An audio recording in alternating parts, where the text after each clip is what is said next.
यूँ तो राजस्थान को राजाओं की भूमि माना जाता रहा है। यहाँ एक से बढ़कर एक किला मौजूद है। उसी क्रम में हम बात करने जो जा रहे हैं, वो देश का पहला ऐसा किला है, जहाँ कोई अंग्रेज, मुगल, मराठा सभी लोग आए, आक्रमण किया, लेकिन इस किले पर कब्जा नहीं कर सके। उनको हमेशा हार का सामना करना पड़ा। वो है राजस्थान में स्थित भरतपुर का किला, अजयगढ़ का किला, जो लोहागढ़ किला के नाम से जाना जाता है। इसको अजयगढ़ दुर्ग भी कहते हैं। इसके पीछे का कारण यह है कि इस किले को अंग्रेज, मुगल, मराठा जीत नहीं पाए थे।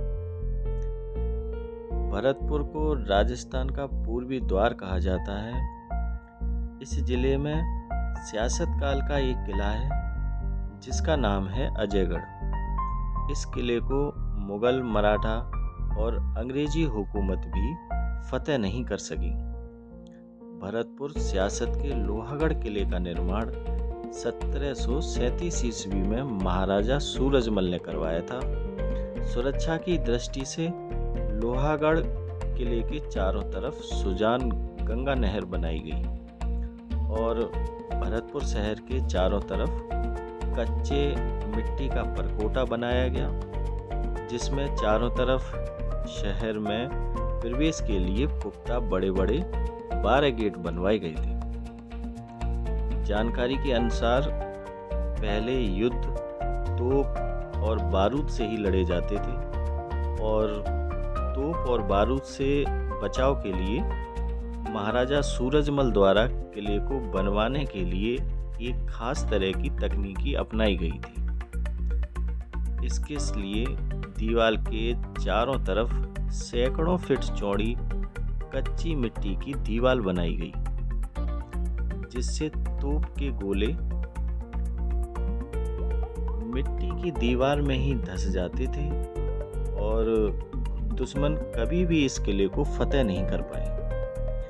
भरतपुर सियासत के महाराजा सूरजमल द्वारा स्थापित लोहागढ़ किला अपने आप में अहम स्थान रखता है, क्योंकि यह दुर्ग हमेशा अजय दुर्ग रहा है। यह किला दोहरी प्राचीर से घिरा हुआ है। इसकी भीतरी दीवार ईंट पत्थर से बनी हुई है और बाहरी दीवार मिट्टी की बनी हुई है। यही कारण था कि भरतपुर के ऐतिहासिक किले को कोई भी फतेह नहीं कर पाया, क्योंकि दुश्मन के तोप के गोलों का मिट्टी की दीवार पर कोई असर नहीं हो पाता था। महल के चारों तरफ सुजान गंगा नहर का निर्माण कराया गया था। महाराजा सूरजमल द्वारा सुरक्षा की दृष्टि से लोहागढ़ किले के चारों तरफ गहरी सुजान गंगा नहर बनाई गई। सुजान गंगा नहर और मिट्टी का कच्चा परकोटा किले की सुरक्षा कवच के रूप में काम करते थे। इस किले पर आक्रमण करना किसी भी राजा, महाराजा, बादशाह, मुगल, मराठा, अंग्रेजों के लिए आसान काम नहीं था। जब कोई भी शासक इस किले पर आक्रमण करता था तो तोप के गोले मिट्टी की दीवार में धंस जाते थे और उनकी आग शांत हो जाती थी और किले को किसी प्रकार का नुकसान नहीं होता था। इतिहासकार महेंद्र सिंह सिकरवार बताते हैं कि इस किले पर अधिकार जमाने के लिए अंग्रेजों ने 13 बार आक्रमण किया था और अंग्रेजों की सेना ने सैकड़ों तोप के गोले किले पर बरसाए, लेकिन किले का कुछ भी बिगाड़ नहीं पाई। अंग्रेजों की सेना द्वारा बार बार हमला करने के बाद भी किले पर फतेह नहीं करने से अंग्रेजों की सेना हताश हो गई और वापस लौट गई और भरतपुर का लोहागढ़ दुर्ग अजय दुर्ग ही रहा।